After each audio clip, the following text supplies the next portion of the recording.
not Damon Sims getting the Spencer James treatment to the fullest, while Thea is finally worked through her mental block and JR has to regulate. What's good, y'all? It's your guest, Erica Vane, coming to you right here on Erica Vane TV with another All-American Homecoming video. And in this video, I am breaking down season 2, episode number 9.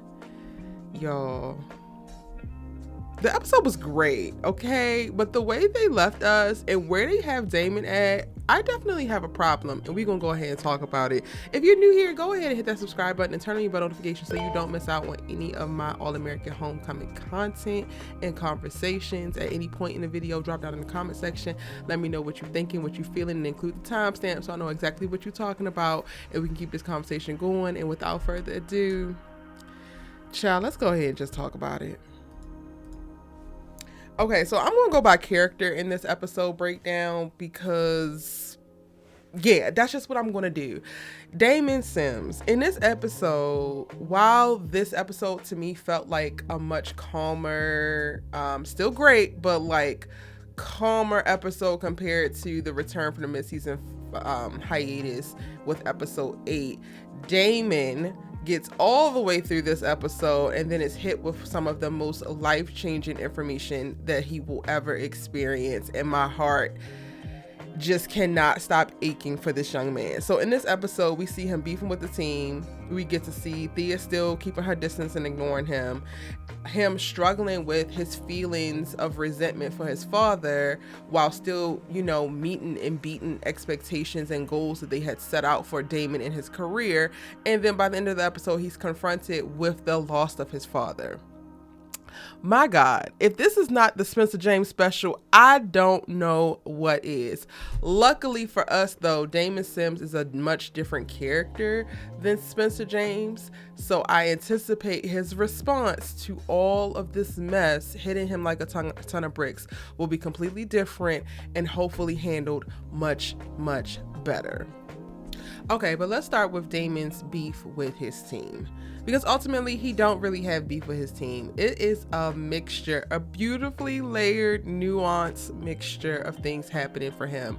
The Brinkston baseball team makes the 24th spot on the top 25 list for NCAA Division I baseball teams, which is a phenomenal feat, something that he had actually talked to his father about and had planned for with his father when they were young. Like, they always anticipated him going to college, playing baseball in college, and being a part of a team that was either already ranked or he was able to just help them get to a place that they were on the top 25 spots and hopefully maybe make the number 1 spot, but we ain't gonna talk about that part, right?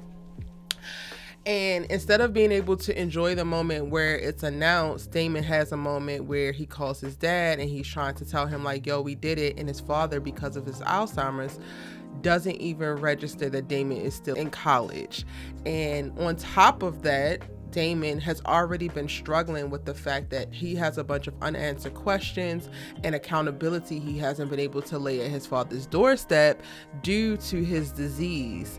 And that only creates more contention and frustration for him, which is understandable.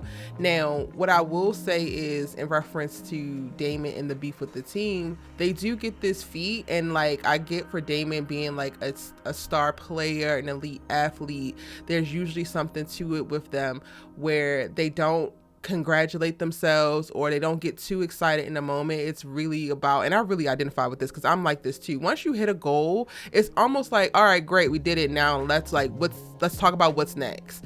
And that's basically where Damon is at. And in this episode, it's interesting because we see the team, they're celebrating, they're enjoying, but they're also doing so, which to me seems like a little bit too much, which Damon leans heavily at the top of the episode into like, y'all still is like not that girl, and we still have plenty of work to do, whether we're in the 24th spot or not. And coach is really having to try to reel him in and remind him that he has to be a more balanced leader, but he's struggling with that because he's also dealing with the things on a personal level with his father. So it just makes things really, really complicated for him. I don't fault Damon for being really, really hard on the team when he is, and then the moment where he does try to make a shift and he's trying to big them up, they lose the game, and they lose the game to a team that they should have not lost to in no way, shape, or form. And it just goes to prove exactly what he was initially saying.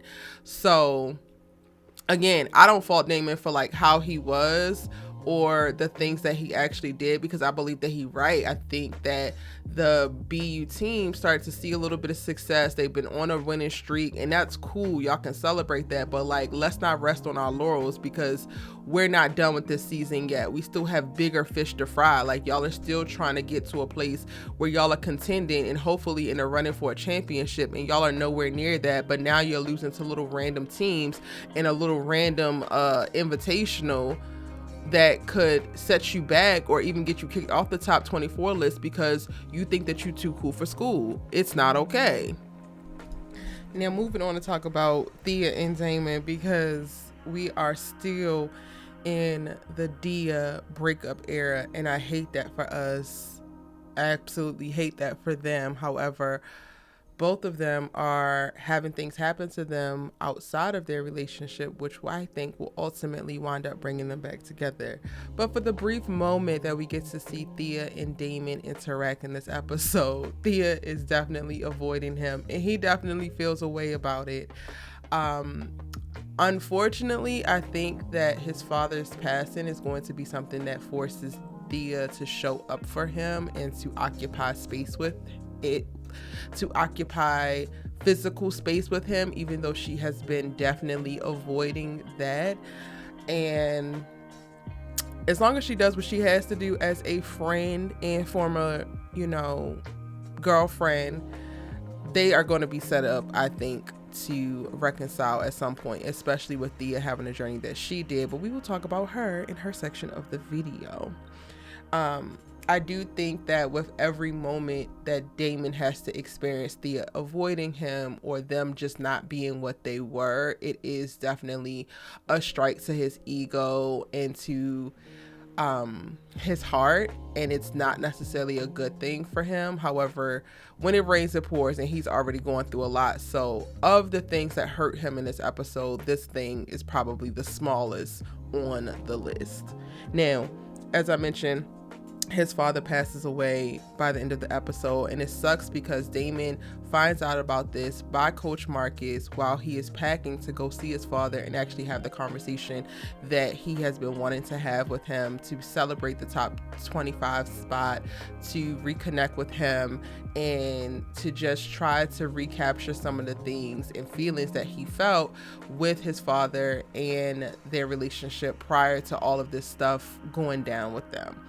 And it sucks because Damon spent so much of this episode struggling with being able to be happy for the top 25 spot, struggling with his desire to share excitement with his father and to have conversations with his father, and then questioning like if his father was a good man all throughout this episode, only to like reconcile with the fact of like his father is what he is. He made the decisions that he made. He was a great father, and it might not be for him to really be able to decide if his father was actually a good man. However, he is not in any way in the wrong for loving him, regardless of all of his mistakes, regardless of all of his lies, regardless of all of the things that his father has done that has wound up hurting other people. And it was so beautiful to watch him arrive at this revelation by way of like being pushed and coached by Coach Marcus in this episode, and then also sitting with himself and his emotions and really grappling with those things, only to arrive at a place, a good place, ready to go into a conversation with his father in the most beautiful way and realize that it's too late. I can only imagine like how this is going to plague Damon in some of his decisions and thoughts and reflections moving forward. I definitely think that we could see Damon enter into a depressive episode, which would really suck, but it would be realistic to see.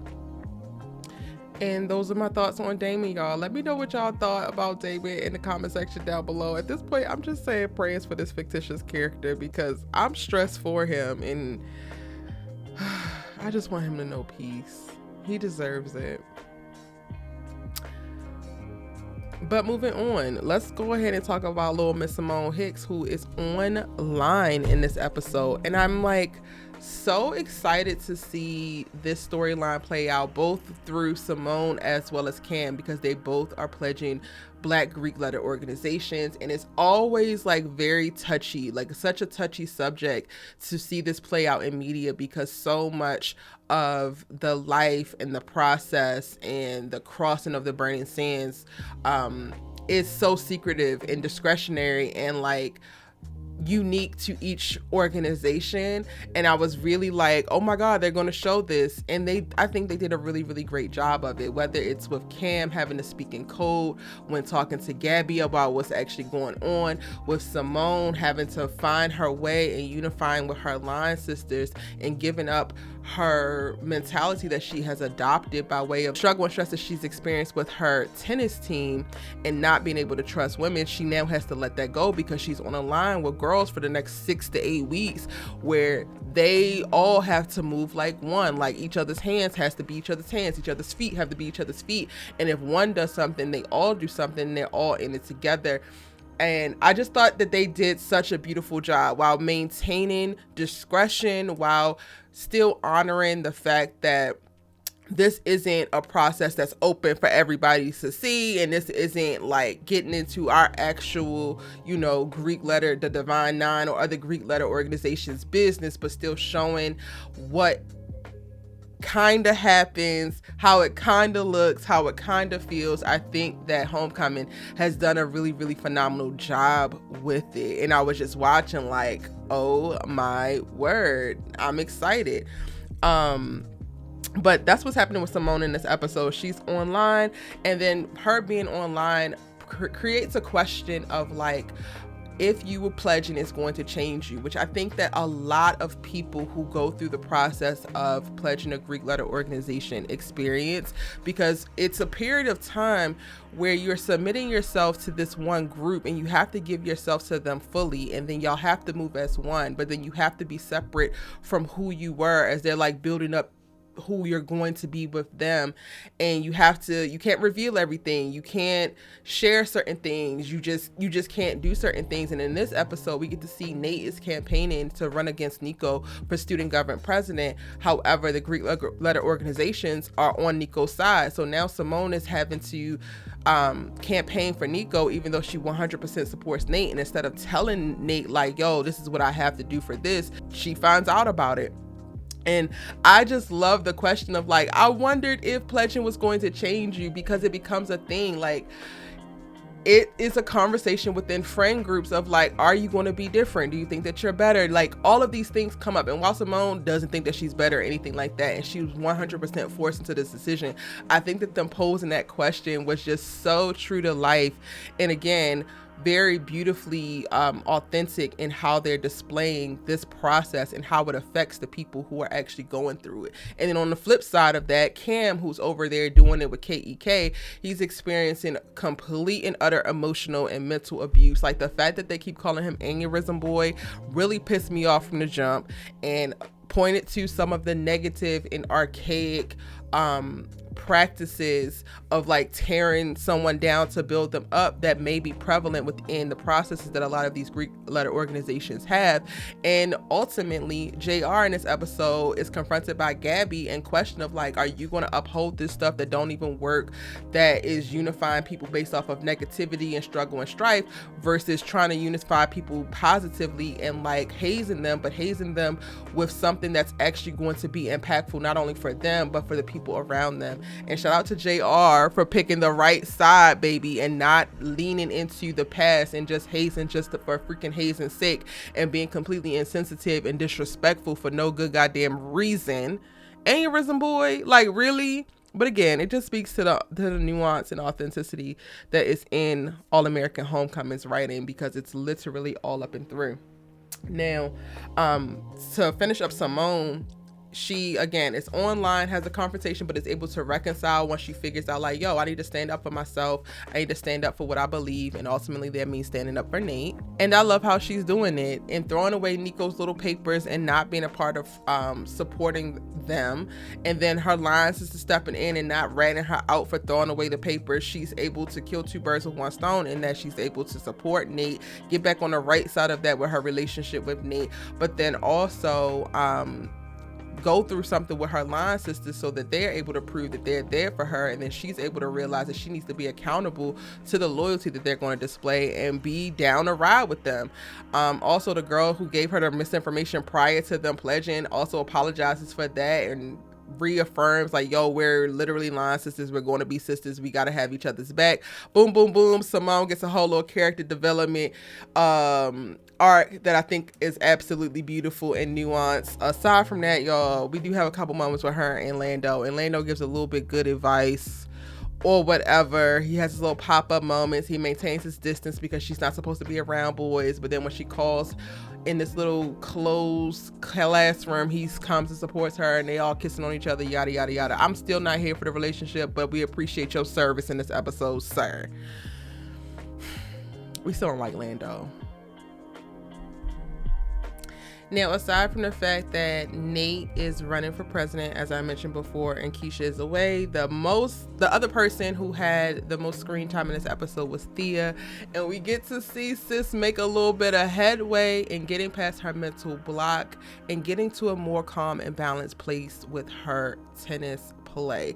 So her return to the court and to the number one spot is imminent. I cannot wait, and hopefully this also means that she finna usher us back into the era of her with her man, because girl, we need Thea to make a return. But Thea in this episode, again, is struggling with her mental block, and that's stopping her from serving. Coach Turner really becomes a resource for her in bringing in Iris, who is a player who has grabbed a little bit of notoriety and acclaim, has won a couple things that Thea hopes to win in the future, and who Thea completely idolizes. And she becomes a really great sparring partner in a little playful tennis match that they actually have, but then also offers her really great tangible things that she can do to help herself get through the mental issues that she's having tied to her injuries. I love her suggesting the journaling because Thea is struggling with the mandated group therapy that she was required to do if she wanted to make the return back to the team. She's giving Coach Turner nothing but attitude and issues throughout the top of the episode because she really don't want to do this. She's a person who wants to handle things on her own, does not want to speak about her problems, does not want to show her vulnerability. And because Coach Turner understands that as well, he calls in Iris and then just creates a space for Thea to really get the information and support that she needs. And she realizes this, and by the end of the episode, she's thanking him, talking about she done looked up mindfulness therapy, and now they have a plan to help her move forward and progress in her therapy efforts, which I love. She's also ignoring Damon because she just go be that annoying girl in this moment, and that's fine. I already talked about that. And then ultimately by the end of the episode, she gets her serve back. I thought that them exploring Thea's mental block, which is tied specifically to her serve, and then Iris giving her the tangible like scripting method and journaling, was just really beautiful. I thought they did a phenomenal job with Thea's story in this actual episode. And that is pretty much it. All that actually goes down. As I mentioned, Cam is online and considers actually quitting, has a whole conversation with Gabby, which I thought was brilliant. Another great episode of All American Homecoming. Now, this your turn. Let me know what you thought about the episode. Anything that I missed that you want to talk about more, let me know in the comment section down below. It's your good sis, you love to talk TV with, right here on Erica Vane TV. If you're new, this is your first time watching, hit the subscribe button and turn on your bell notification so that you come back for the next video and you join the tribe, because I think you're gonna love it here. And give this video a like. See you in the next one.